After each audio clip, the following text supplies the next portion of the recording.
contest is scheduled for one fall. Making his way to the ring.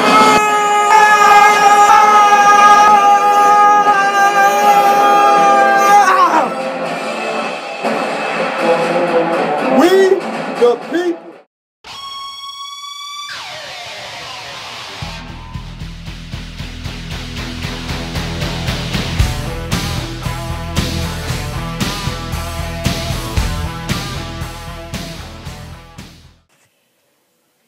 What's good, YouTube? It's your boy, man, ATH the Great, back here with another video. And as you can see in the title, this is episode 1 of Wrestle Belt Talk. And I'm doing this series just like with my sneakers. I have a series that's called Sneaker Talk.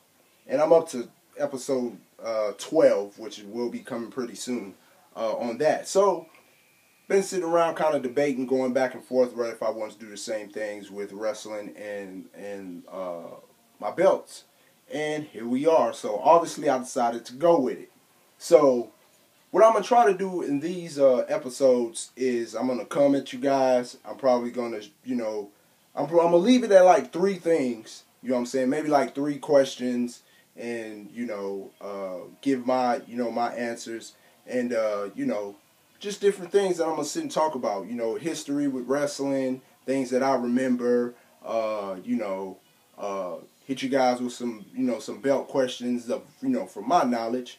You guys can respond in the comment box or, make your response videos or stuff like that, whatever. I was searching around and I really didn't see, I've seen a lot of reviews and a lot of unboxings, on belts, but not really, nobody really, conversating amongst each other when it comes to these belts. There's no reason for us to have these titles and things like that, and we're not able to talk to each other or talk amongst each other, about them, and have a little fun with it. So let's go ahead and get started with this, man. So I'm gonna start with the first thing, and the first question is to everybody in the belt community.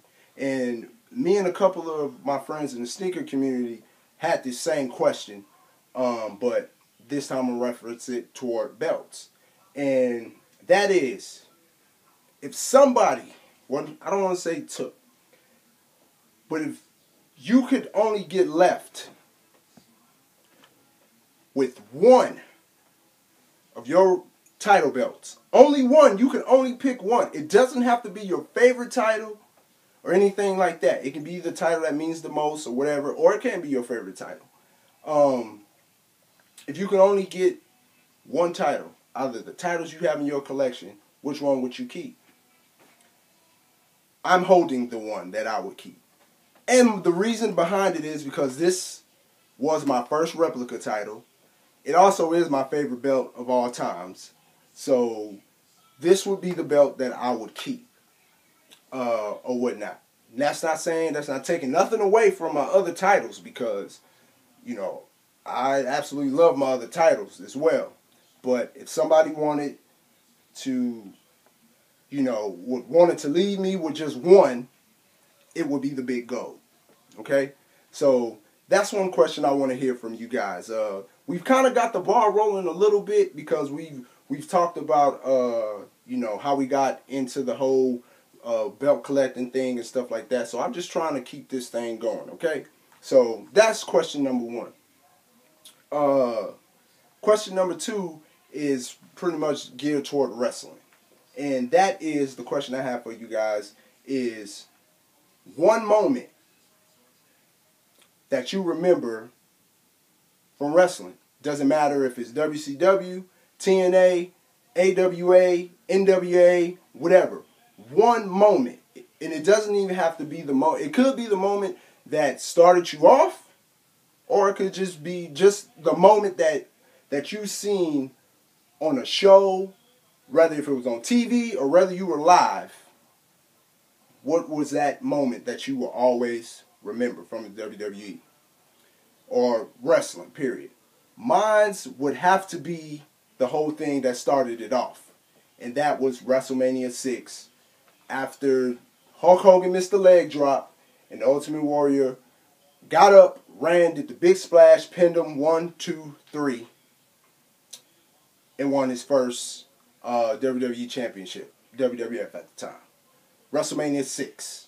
That is the most memorable moment for me because that's what got me into wrestling. Like I've said plenty of times in a lot of other videos, I wasn't a Hulk Hogan fan. I was a huge Ultimate Warrior fan. I'm going to go into that in another video. So that's the most memorable moment for me is that. That's, you know, that is the moment that will probably always stay in my head when it comes to wrestling. And third, this is kind of, this one is way off. Well, not way off, but this one's an interesting one. What is you guys... Sorry, what is your most memorable heel turn by a wrestler? What I mean by that, for some of you guys may don't know the terminology when it comes to wrestling, babyface, face, good guy. Heel, bad guy. So, my question is, what is you guys' favorite moment or your most memorable moment when a guy was a good guy, a face, babyface, and he turned to a bad guy, a heel? Mine, for me, I don't know if you guys remember, but you guys could, you can look it up on YouTube if you want to, and it is when Shawn Michaels and Marty Jannetty broke up as the Rockers at the barbershop. I don't know if you guys remember that.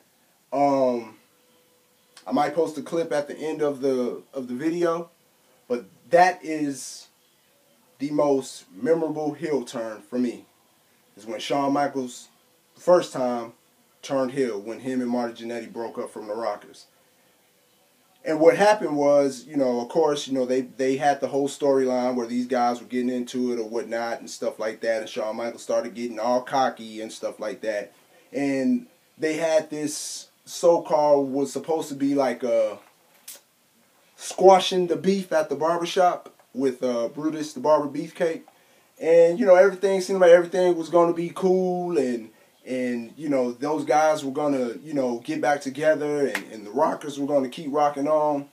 And Shawn Michaels straight up super kicked him with probably the hardest, most memorable super kick he's ever done, ever. And then after that, he picked him up and threw him through a window. You know, and stuff like that. Like, at that point in time when I was watching wrestling, I thought the shit was real. Because Marty Jannetty was bleeding and shit from the face and everything.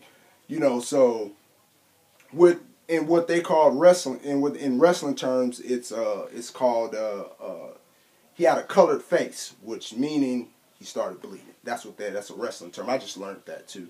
But anyway, yeah, that was my most memorable heel turn right there. I will never forget I will never forget that, and stuff like that. And, you know, at the end, you know, he had a WWF magazine at the time with, you know, a page with him and Marty Jannetty on it, and he ripped it, you know what I'm saying? And, you know, he was just saying, like, you know, it was all about him. You know what I'm saying? So, I'm probably going to post a little bit of the clip, not the whole thing. I don't think y'all guys want to sit and watch that whole segment. You can look it up on YouTube. But I'll probably just post the part, my favorite part is when he kicked him. Because that shit was, whoo. But anyway, yeah, so I hope to get some response videos, some comments on this. This is episode 1. I'm gonna keep it going as much as I can. Episode 2, I'll probably come with some, you know, with some more stuff and, you know, some other questions for you guys. You know, I just want to kind of get this ball rolling on this thing right here. So, y'all guys take it easy, man. It's your boy ATH the Great, and I'm out. Peace.